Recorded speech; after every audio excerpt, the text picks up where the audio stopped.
Ma arvan, et see on väga põnev olnud.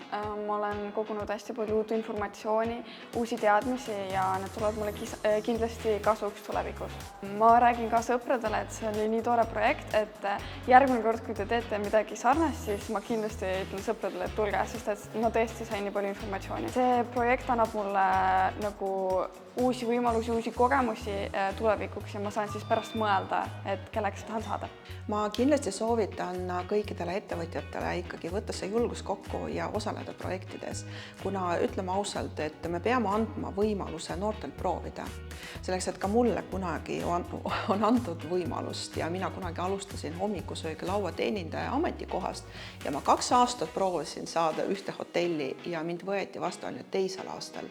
Ja nüüd mina olen Medica Spa Narvese tegevjuht. Nii et andke võimalust noortel olla tegusad, tublid ja toredad. See on meie esmakordne kogemus, kus noored tulevad meie juurde praktikale ja põhimõtteliselt nad tulevad nagu tööle.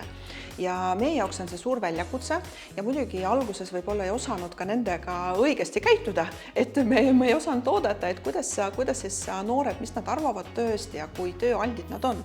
Aga mina olen väga rahul nende noortega, kes meie juures on käinud. Nad tunnevad huvi, kuidas teenida raha oma oskustega.